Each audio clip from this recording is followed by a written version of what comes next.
John Tayer, and I welcome you to another edition of the Boulder Chamber Chat.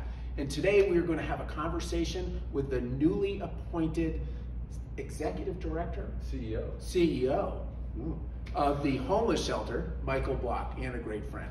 Long story short, homelessness has been an issue of concern to residents, to our businesses, and obviously concern about the needs of the unhoused population.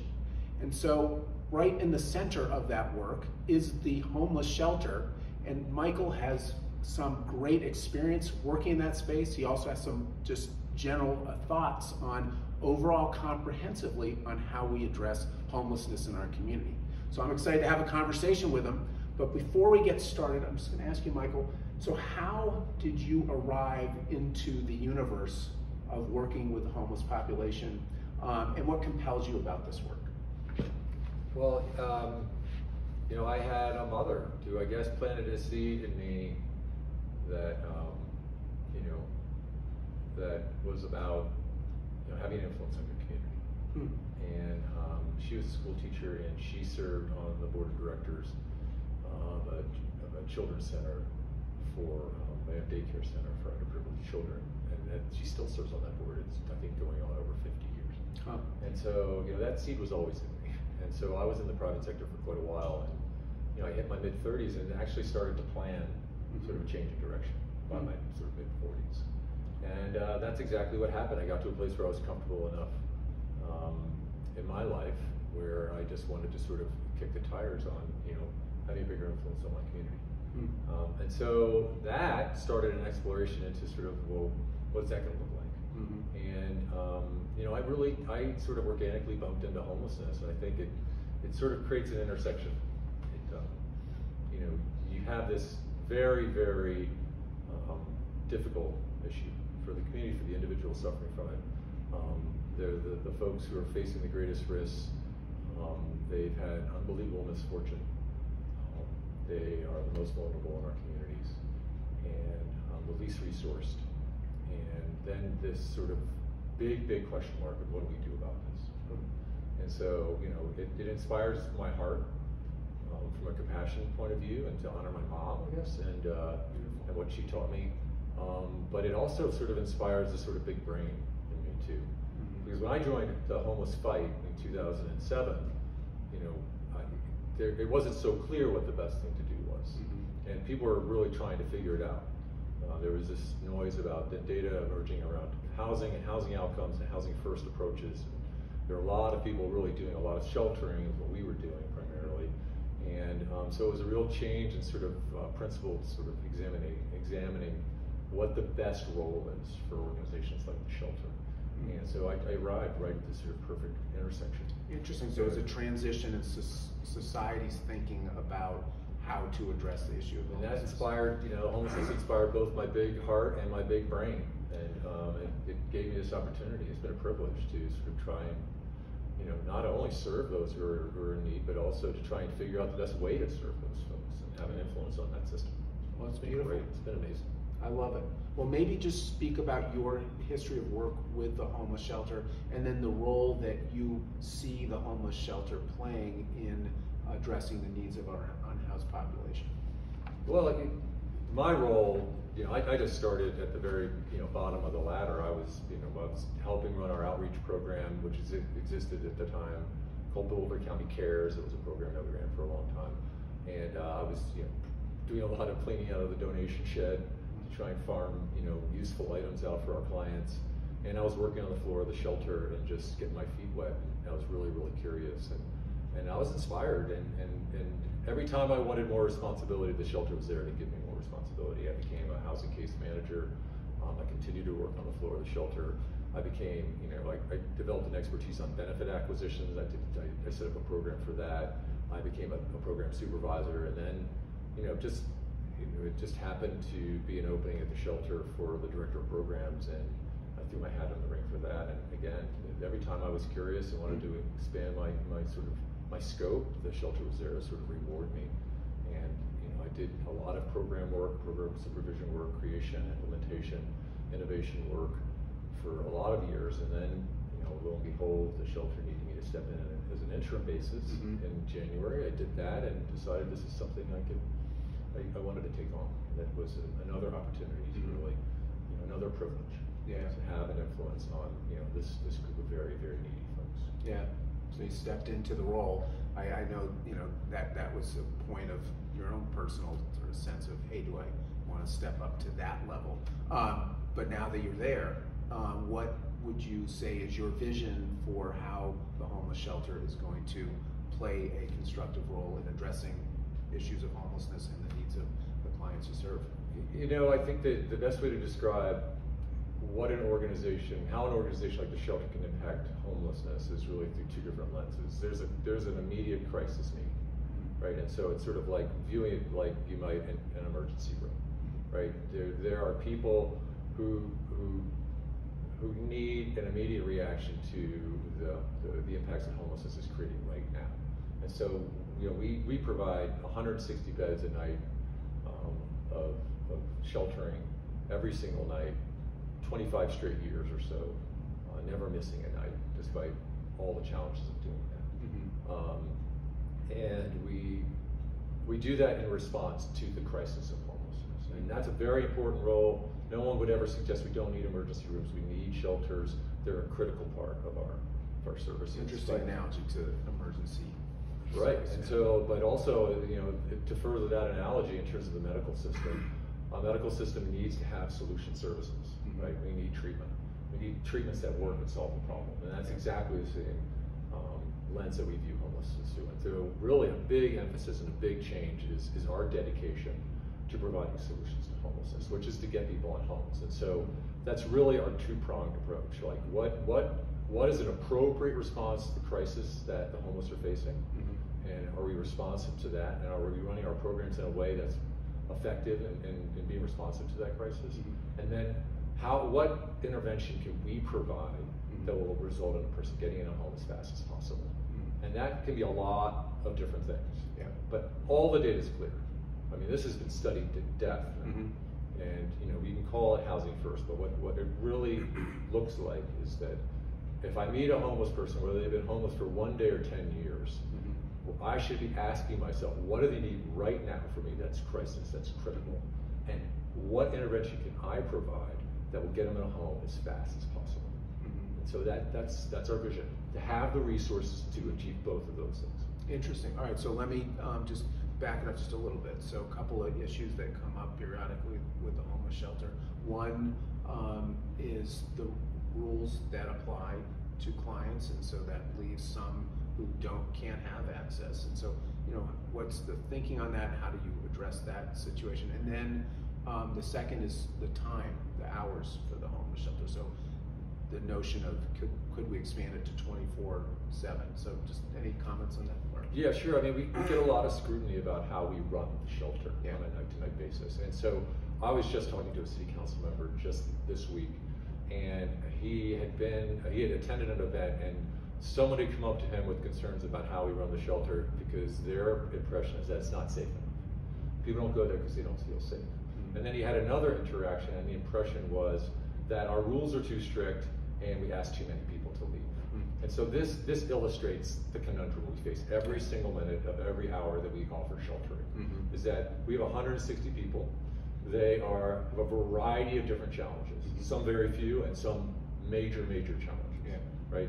They are a variety of ages, 18 to 70-year-olds. They are a variety of genders, and we're all in one building trying to accomplish one thing, provide overnight safety and enough food to get through their day, right? And so we can't have 160 different sets of rules. We need to have one. So it's incumbent on us to have a set of rules that has a reasonable accountability, so we have a safe building. But we also need to be able to put up with just enough chaos so that we're opening the door as wide as possible. But no matter what you do, you're going to leave people out. And so our job is to try and be really mindful that that door is open as wide as it can be as possible, but we're never going to be able to make everybody happy.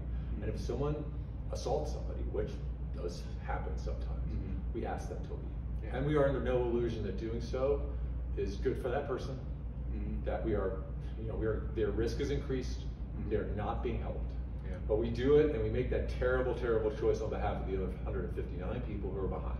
Gotcha. And the needs that they have. But this comes under a lot of scrutiny. But you cannot have the perfect level of accountability. If it's too strict, you're leaving out the people with the greatest impairments. Yeah. If it's too loose, you're putting up with too much chaos, and you close the door to everybody who can't stand the chaos.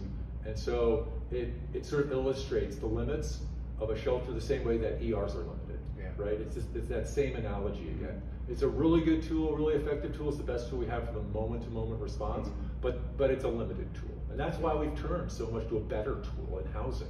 Yeah. So we can depend more on housing. The more people we house, less we have to depend on an imperfect tool. Yeah. And so that's the dynamic, and that's the learning curve that the shelter is going through. And just real quick, the 24/7 concept.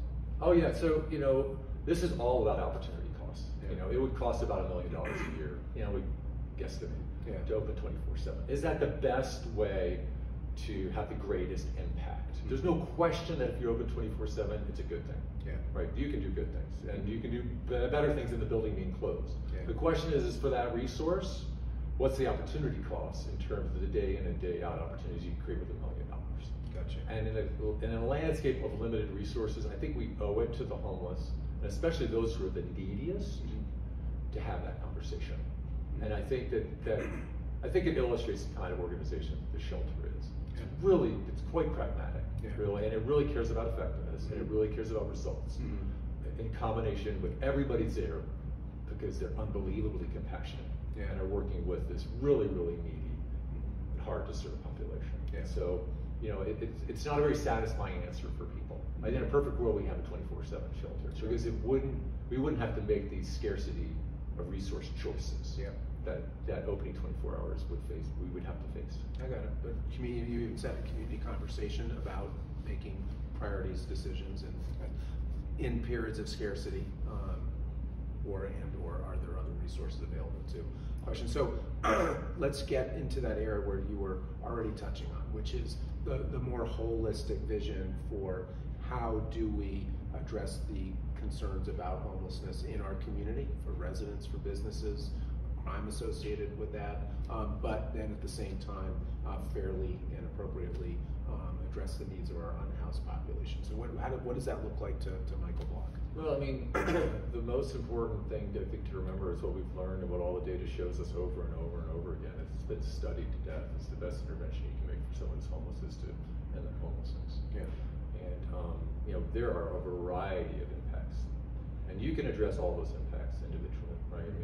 Homelessness leads to food insecurity, so you can address food insecurity. Homelessness have a greater rate of mental health issues, so you can create programs to try and provide mental health services to people who are homeless. And it affects the storage and hygiene and all these things. Excuse me. And but what we have found and what was illuminating to us is that the best way to address all of these impacts is when we house someone. Yeah. And this is the most holistic thing that we can do. And so what I mean by that is, why invest in storage opportunities, mobile storage opportunities like they did in Denver, when if you get someone house, their storage problems are solved. Yeah. Food insecurity is best addressed by someone who's in a home. Right? Hygiene, obviously, when in a home.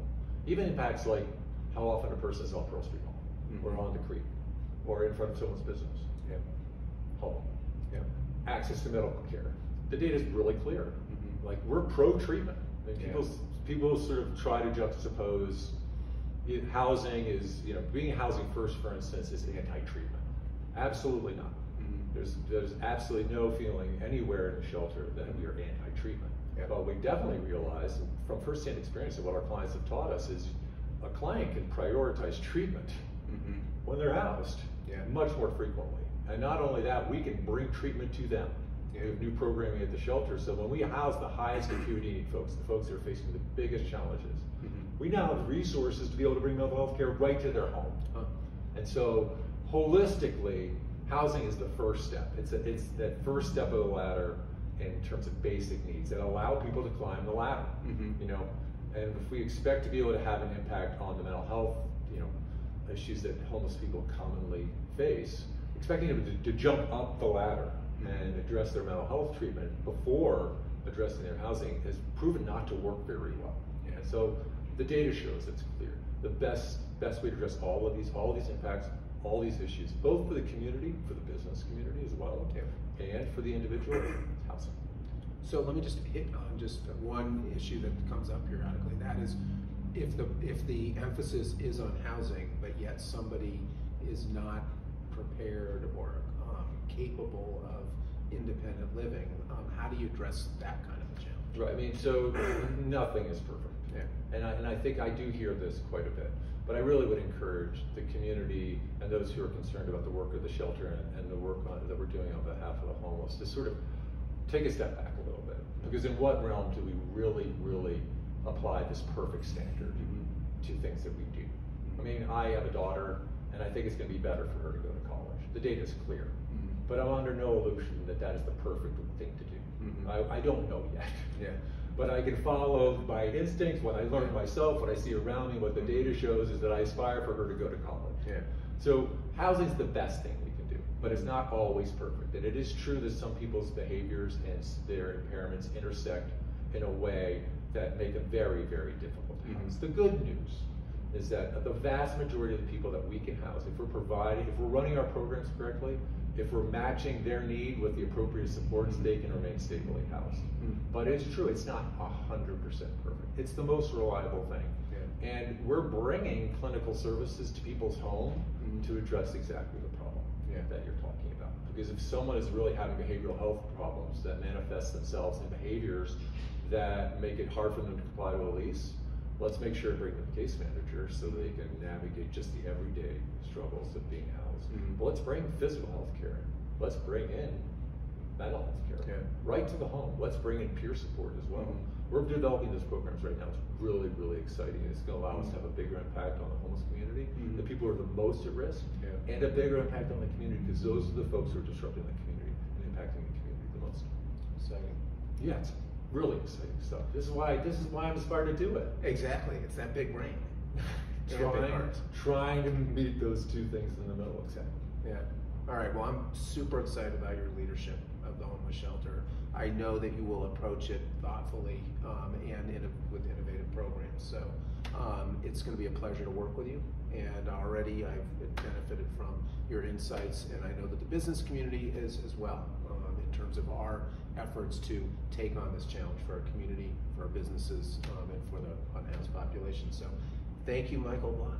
It's good to have you. Well, thank you, John, and for all the membership. We're a member of the Chamber too. Appreciate that. And any support. If this inspires you to think that we could be a good partner in this really, really important fight, please let us know. We want to work with people. We need resources in order to achieve our vision. So, in case you didn't hear it, that was a pitch. That was support the homeless shelter. Yes. All right. Well, thank you, Michael Block, for being with us, and we enjoyed another Chamber Chat. So we'll see you next time on Chamber Chat.